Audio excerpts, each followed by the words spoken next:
নমস্কার, দেখছেন কলকাতা টিভি, সঙ্গে রয়েছে আমি স্বর্ণালী। শুরু করছি সংবাদ সারাদিনের শুরুতেই যে গুরুত্বপূর্ণ খবরের দিকে নজর রাখবো। কলকাতা টিভির খবরে শিলমোহর, পিছিয়ে গেল ডার্বি। টিফোতে আপত্তি কলকাতা পুলিশের। রবিবার বাতিল ইস্টবেঙ্গল মোহনবাগান ম্যাচ। আপনাদের জানিয়ে রাখি, কলকাতা টিভির খবরেই পড়লো এবার শিলমোহর এবং টিফোতে আপত্তি কলকাতা পুলিশের। রবিবার বাতিল ইস্টবেঙ্গল মোহনবাগান ম্যাচ। রবিবার বাতিল করা হলো ইস্টবেঙ্গল মোহনবাগান ম্যাচ। কলকাতা টিভির খবরে শিলমোহর, পিছিয়ে গেল ডার্বি।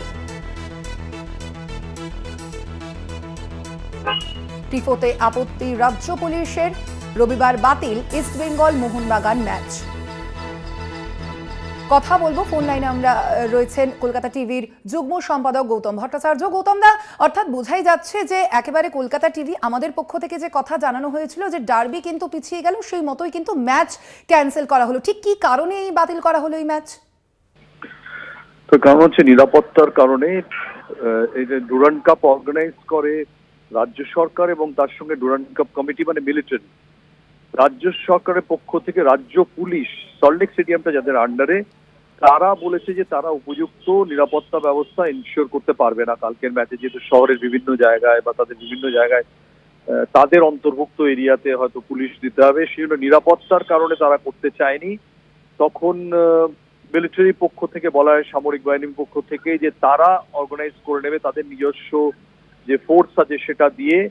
তাতে এরা রাজি হয়নি, প্রশাসন রাজি হয়নি এবং সম্ভবত রাজ্য পুলিশও রাজি হয়নি। যে তারা বলেছিলেন যে আমরা নিজেরা করে নেব, আমাদের উপর আস্থা রাখুন, কিন্তু সেটা তারা রাজি হয়নি এবং সেই জন্যে এখানটায় একটু মতভেদ হলো এবং তারপরে দেখা গেল যেটা অর্গানাইজ করা ডিফিকাল্ট হচ্ছে। সেই জন্য এটা বোধহয় অভূতপূর্ব, যেরকম ভাবে একটা নিরাপত্তার কারণে হঠাৎ করে এরকম একটা ডার্বি ম্যাচ, বহু প্রতীক্ষিত ম্যাচ, যেখানে এত মানুষ টিকিট বিক্রি হয়ে গেছে।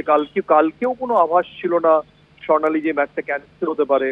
ইনফ্যাক্ট আমরা যখন কালকে এই প্রশ্নটা তুলেছিলাম আমাদের শোতে, স্টেডিয়াম বুলেটিনে, যে ম্যাচ কি ক্যান্সেল হবে, তখন দুটো ক্লাব থেকেই মোহনবাগানের সচিব দেবাশিস দত্ত এবং ইস্টবেঙ্গলের পক্ষ থেকে দেবব্রত সরকার বলেছিলেন যে কেন ক্যান্সেল হবে, আজকেই তো সামরিক বাহিনীর লোকেরা টিকিট বিক্রি করেছেন, আমাদের কাউন্টার থেকে টিকিট বিক্রি হয়েছে, আমাদের তো কেউ কখনো কিছু জানায়নি, কাজে ম্যাচ যথারীতি হবে।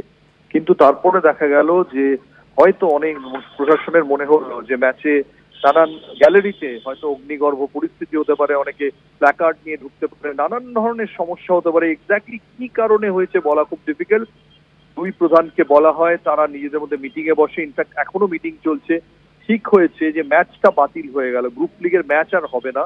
এটা যদি সেমিফাইনাল বা ফাইনাল হতো তাহলে পিছিয়ে যেত, কিন্তু গ্রুপ লিগের ম্যাচ বাতিলই হয়ে গেল, পয়েন্ট ভাগাভাগি হয়ে গেল, দুটো টিম চলে গেল কোয়ার্টার ফাইনালে। কিন্তু বাঙালি একটা দুর্ধর্ষ ম্যাচ খেলা দেখা থেকে হয়তো বঞ্চিত হলো সরকার। একদমই ধন্যবাদ আপনাকে গৌতম দা। আমরা কথা বলছিলাম, আমাদের সঙ্গে ফোন লাইনে ছিলেন কলকাতা টিভির যুগ্ম সম্পাদক গৌতম ভট্টাচার্য। কলকাতা টিভির খবরে শিলমোহর, বাতিল করা হলো ইস্টবেঙ্গল এবং মোহনবাগান ম্যাচ, পিছিয়ে গেল ডুরান্ড ডার্বি। বহু প্রতীক্ষিত এই ম্যাচ, তবে সেই ম্যাচই বাতিল করা হলো।